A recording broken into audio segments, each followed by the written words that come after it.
Welcome back to part 4 of the Gilera Runner restoration project. Today we're going to be doing the airbox, changing the air filter, get this opened up, see what nasties are living in there, because everything's had spiders and God knows what else in it, so whatever else in it, so no doubt that'll be no different. We're going to change the belt, we'll get the CVT cover off, inspect all the belt drive, variator clutch, rollers, all that good stuff. Hopefully it's just this that needs changing. And if we've got any time left, maybe we'll do something with the fuel tank. Came back this morning and stretched out the front brake line and fed some stainless steel wire up it. I managed to clear that out. I did try bleeding it, but the front brake master's knackered, so that'll be getting swapped out. Not today, but at some point. But otherwise the front brake system is set up. I just need to change the master. So anyways, let's crack on. We'll start off with the air filter and then we'll get onto the belt. That's all the screws out. Let's have a look.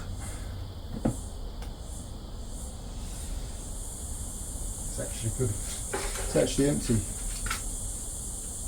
Nice and clean. So the air filter, let's have a look. And this is why you always want to check the air filter on a bike that's been sat for ages. That would have just gone straight up into the engine. That's that all cleaned out. Now I've got the new air filter in. This came from GPS Imports in Melbourne. And had plenty of stock.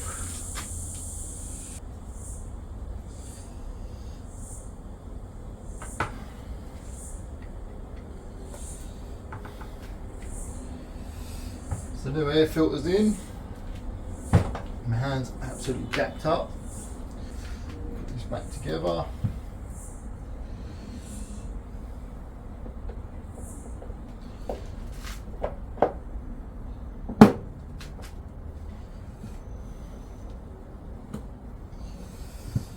Okay, let's have a look.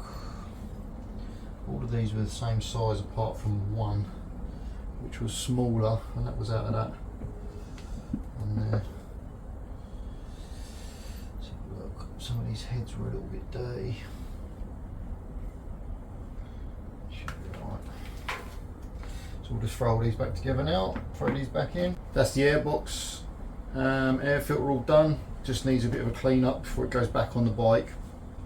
Obviously mine's already off the bike, but it doesn't really make much difference. You can just undo all these, remove the cover. Don't think there's anything else that gets in your way of changing the air filter. So it's literally 1, 2, 3, 4, 5, 6, 7, 8, 9. 9 screws. Take the lid off, change the air filter out. Simple as that. So that's done. Now we'll get into the get the CVT cover off. So you're going to need 8mm for this. 8mm.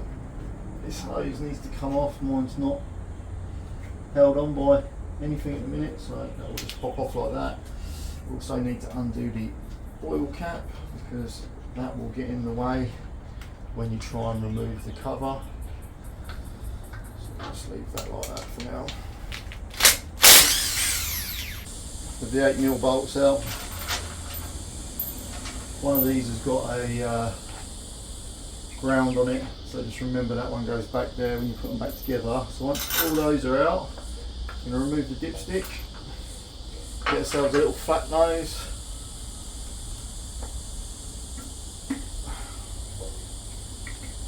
pop that cover off, get a 19mm.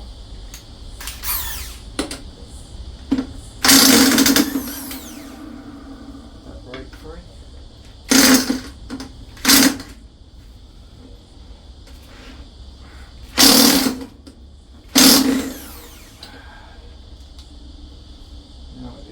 So, saying before when we took all the stuff off the other side, remember the process that everything comes out, because it all has to go back the same way.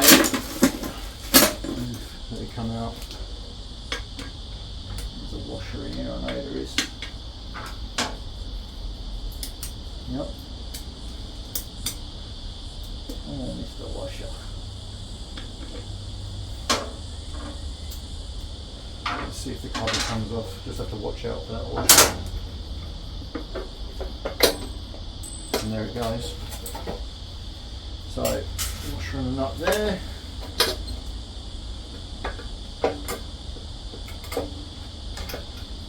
See it turn. Not so bad. A few dead spiders and stuff in there. I was expecting it to be a lot worse. Lovely. Oh, there's an old wasp nest in here. The belt actually looks really good, but it's also really old, so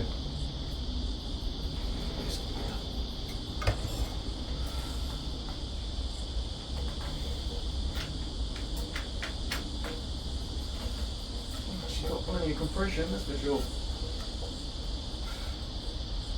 Right.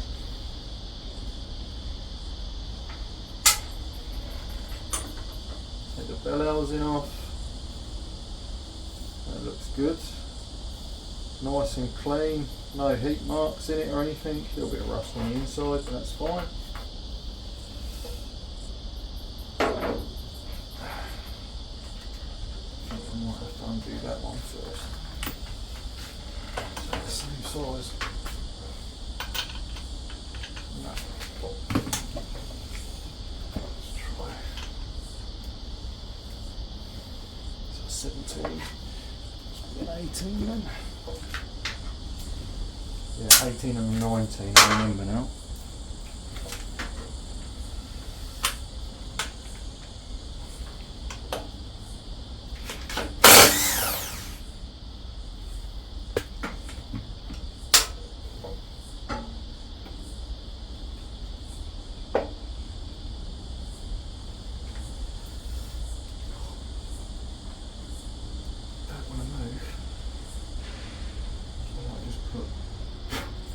In there, so I don't get anything in the oil. Right, that's better. Why is it's coming out? You got it?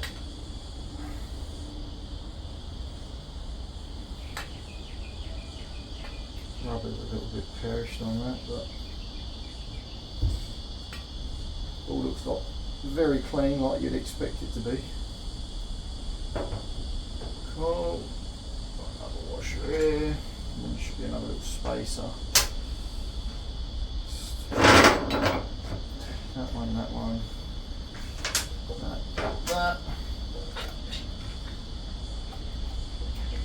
the belt. Oh yeah. Should think that wouldn't have lasted long. So out with the old one, in with the new one. Let's have a look at the rollers. Here they come.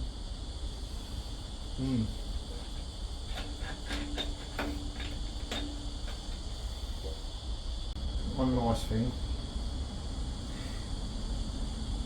Oh, that's seeing a spine that hasn't had the life hammered out of it. Gives me rubber about it. Pull out the Bendix.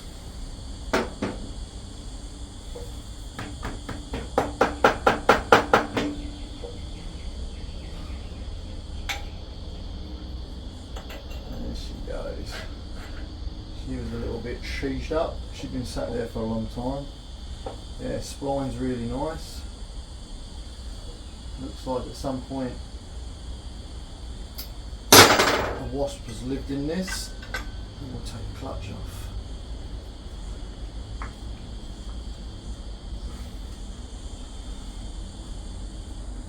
Okay.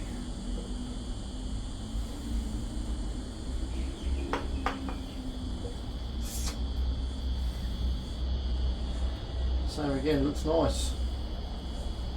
Doesn't look too worn out. No signs of heat or anything, so it's all stock stuff, but it's in good nick.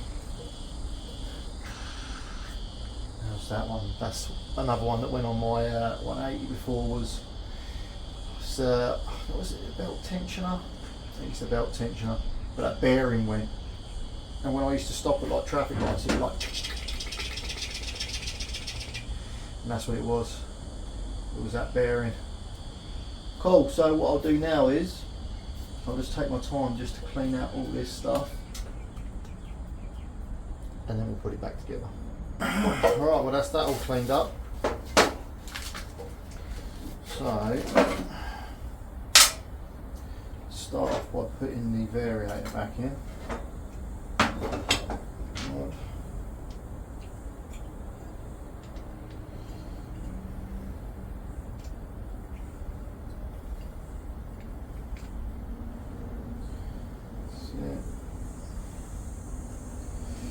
So these have got like a flat side and then like a little side that's got grooved corners, so flat side like that.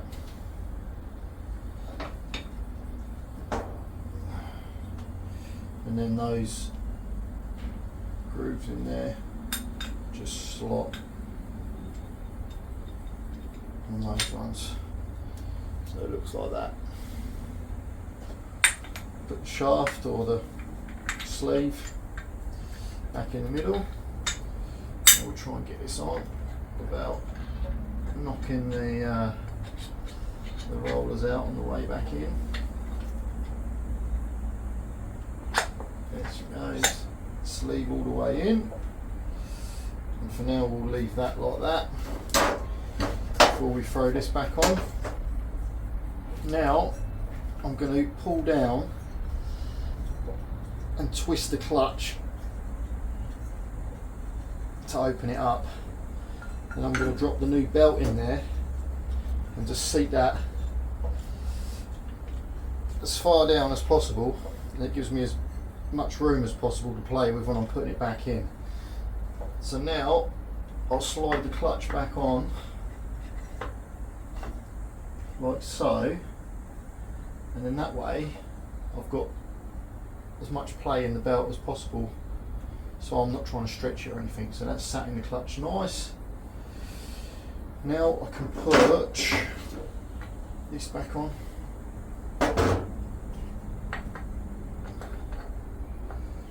Like so.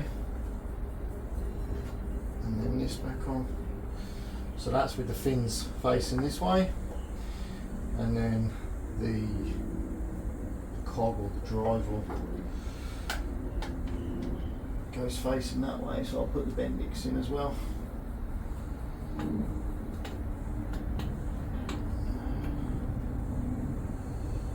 the Bendix in the wrong way, and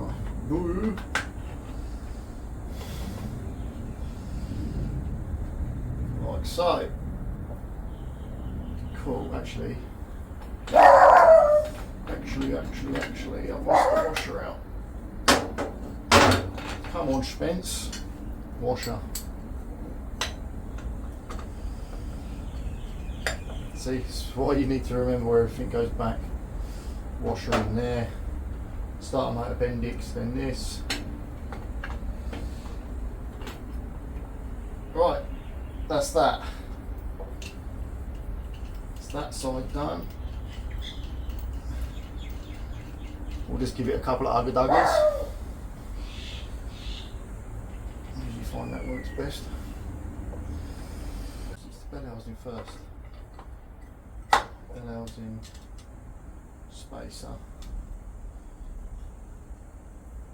So, what size have we got on there? That's the 18 for this side. A couple of ugga-duggers will do. Just let that clutch free that belt up.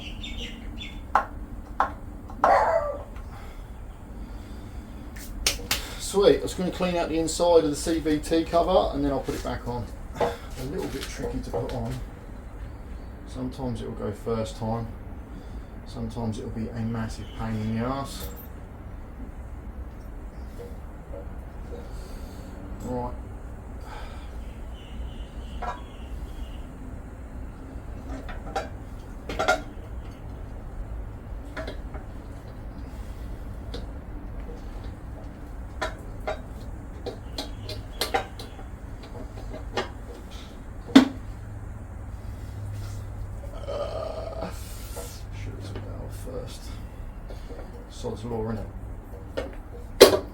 on first time.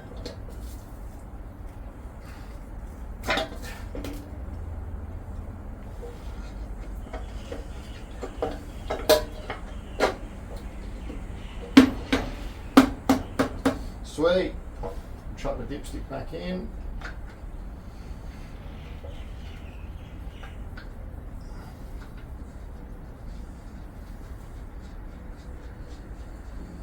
Now, washer, nut, couple of duggers, and size, 19 on that one.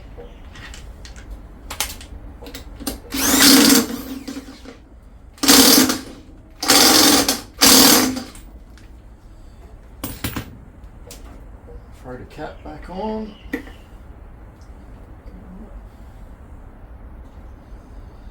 Yes, that way.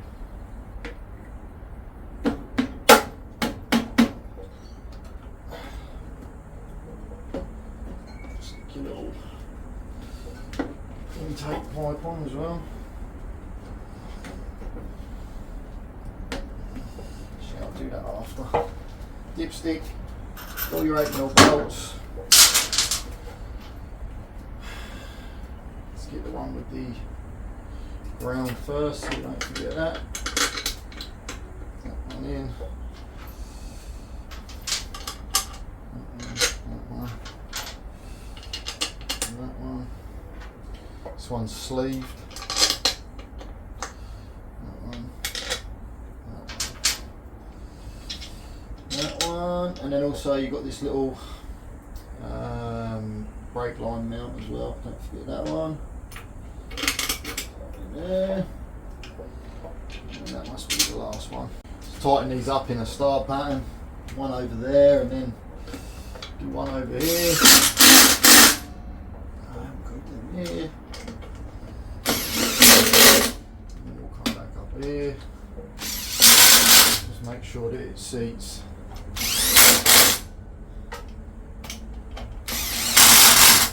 nice and flat. I'll throw this on, I'm not going to have to take it off and clean it up anyway, but just for reference. Throw your thing back on, and that's it. So I don't think I'm going to bother doing anything else today. I've got other things that I need to do, so we'll just have that. I don't know if it's a quick one, it's probably a long one because of the length of the videos and stuff, but yeah, that'll be it for part 4. So that's how you change your air filter, inspect your CVT, and change the belt. I mean, if you was going to do your rollers, same process, because you're taking all that apart, you can put new rollers in there. If you're changing your clutch, that's how you pull it all apart, and that's how it all goes back together. So hopefully makes sense, and it's another job done. So like and subscribe, all that good stuff, and I'll see you on the next one.